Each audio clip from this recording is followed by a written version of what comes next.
প্রিয় শিক্ষার্থীবৃন্দ, কেমন আছো তোমরা? আমরা আলোচনা করতেছিলাম ডিফারেন্সিয়েশন। আমরা লাস্ট ক্লাসে মূল নিয়ম চ্যাপ্টার শুরু করেছিলাম। আজকেও আমরা মূল নিয়মের একটা ইম্পর্টেন্ট ম্যাথ সলভ করতে যাব।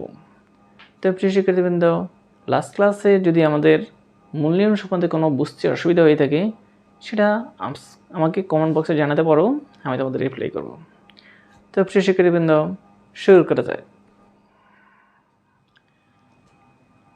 দেখো প্রিয় শিক্ষার্থীবৃন্দ, মূল নিয়মে cos x এটার আমরা অন্তরীকরণ করব মূল নিয়মে। তো আমরা দেখো ধরি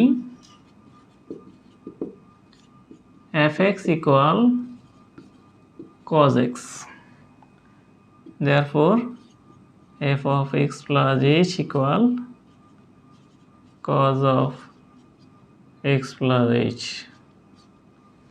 এভাবে আমরা লিখতে পারি ddx fx equal limit h tends to 0 f of x plus h minus f of x divided by h। এটা আমরা মূল নিয়মের রুলস এই ফর্মে বসাইতে হবে। এখন মান বসিয়ে দিই, বা ddx fx মানে হচ্ছে cos x limit h tends to 0 cos of x plus h minus cos of x, fx মানে হচ্ছে cos x divided by h। এখন আমরা limit h tends to 0 cos c minus cos d, trigonometric formula কি 2 sin c plus d by 2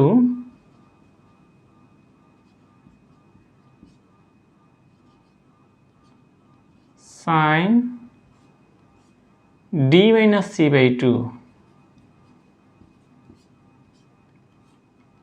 divided by h, c plus d by 2 sin d minus c by 2। এখন দেখো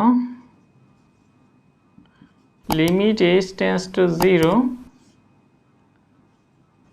to sin, এখানে কি হবে 2x plus h by 2, তো 2 cancel হলে কি আসে x plus h by 2, এরকম একটা মান আসে। আর এখানে কি আসে লিমিট, এখানে লেখা sin x x cancel minus h by 2 divided by h। এখন আমরা এই 2টাকে বাইরে নিয়ে আসতে পারি, 2 লিমিট h টেন্ডস টু 0, আর এইটা লিখে ফেলি sin x plus h by 2। আর এইটাকে আমরা কি করতে পারি দেখো, এগেইন লিমিট লিখি, limit h tends to 0 sin h by 2 divided by h by 2। এখন এখানে হচ্ছে কি আমরা বাড়তি একটা এখানে হাফ, নিচে একটা হাফ বেশি লিখছি, আর এই h টু এই h by 2 একটা মাইনাস সমস্যা আছে, মাইনাসটাকে সাইন মাইনাস থিটা মানে মাইনাস সাইন থিটা এইখানে দিয়ে দিই, মাইনাসটা একদম আচ্ছা এইখানে দিয়ে দিই, এইখানে দিয়ে দিই, এখানে যে একটা হাফ বেশি লিখছি ইনটু হাফ, ঠিক আছে, এই যে হাফ নিচে বেশি লিখছি পাশে দিয়ে হাফটা মাল্টিপল করে দিলাম।